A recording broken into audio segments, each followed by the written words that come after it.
Beauty of Chinese is that within a word, it's built upon itself. And that's what we're going to explore today. Usually, Chinese characters have two components. One component tells you about the sound, so how to pronounce it.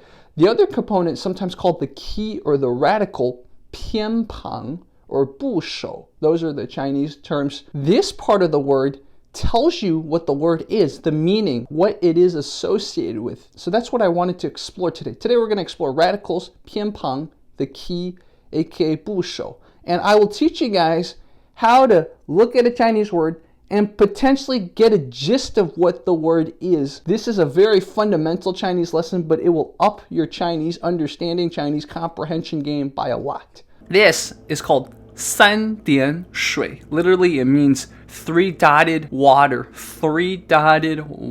radical. A lot of things related to this radical has to do with water. Jiang, river, he, river also.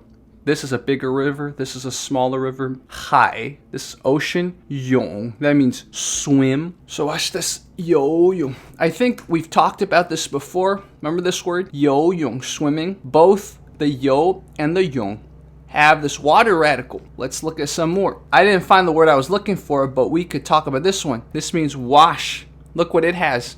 It has the water radical. Let's look at the original word I was trying to find. This one. This means little stream. You see? It's got the water radical. So this is the word 水. This is the word that it comes from. Remember, this 水, water, becomes this. And whenever it's used to build a word, it often has to somehow do with water. So next up we have 火. This is fire. Sometimes it's on this side. Sometimes if it's on the bottom, it's this. You see this? This is 灯, which means light. 烧烤. This means barbecue. 烧, roast. 烤, bake. 煮, steam. Basically, words related to cooking. But if you notice, what do you have to do with all of these? You need something, a light source. You need a heat source. So it's got the 火, it's got the fire radical. So whenever you see this, you know it probably has to deal with a light source or heat. So something related to that, fire. So this is pretty cool. This means 土. This means mud or ground or earth. They say earth. 土 can mean ground also. So 城, 城. This is a city. 地, this means ground. I don't even know what this is. A lot of Chinese characters that have this radical or this key or this pianpang has to do with something you can build or something you can find on the ground. Here, this is sun. So, 日, when you talk about words that use this, you see this is in this part of the word and this part of the word, etc. It has to do sometimes related to the sun. It could be time related. It could be day of the week related. For example, 早, that's morning. 阳, that means sunlight. 明, that means kind of the light from the moon or just a light from something. 时, time, has to do with sun, right? They used to tell time before watches and stuff using the sun. This blog calls it nature radicals. I like that. It's pretty cool. Let's just go ahead and look at people radicals. So this is the word for woman, 女.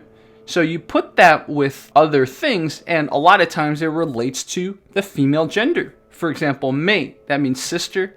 You see how it has the 女 here? You can tell very easily it's your sister. What about this? 姐, right? This has that too. This one, 奶, your grandmother. Your grandmother on your dad's side, so paternal grandmother. And look at that. It's got the female, the 女, the woman radical. I will talk about this one real quickly. This is called the 心, heart. This one is called 竖心, vertical heart. So 竖心旁. So it has to do with things related to the heart, emotions, etc. So see, 情, 忘, 忘's like forget, 性's like carnal desires, 想, think. Or you think with your heart. You see things with this, it probably has to do with emotions or things that people in the ancient days would associate with their heart. So probably a lot of spiritual things, a lot of things you would associate with the brain. It probably has the 心 in it. So we'll talk about this. This is called the 狂犬旁. Whenever you have this, you pretty much know it's having to do something with animals. 狗, that's dog. 猪, that's pig. 猫, cat. And then 犯. So this means a prisoner. So if you're a prisoner, you're as good as an animal. It's kind of symbolic. Basically, almost every animal has this radical attached to it. So you know, if you see this, you know, oh, very likely talking about a radical. We'll look here really quickly. This is called 宝盖头. Basically, it's just a roof. It's literally just a roof. You see the little chimney and everything. So a lot of words related to this, probably talking about your home. This is 家, your home. 属, your dorm. 守, like protect a home or something. 室, a room. You see, all of these have the roof radical. This is called 言字旁.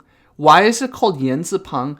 To understand this, you have to look at traditional Chinese. In traditional Chinese, this is yan. Back in the old days, for example, anything that had this radical would be like this. You see, the radical is directly carried over. But when they simplified Chinese, they simplified this yan to be like that. Now you know why this has to do with talking, because literally this means talking. So this radical was easier in the old days to tell you what words containing it meant. Simplified, actually, it made it easier to write but harder to grasp initially. But now you know, that's where it came from. So for example, 谈, talk about. 话, your speech, what comes out of your mouth. 讲, explain or talk. 说, talk. It's called 走字底.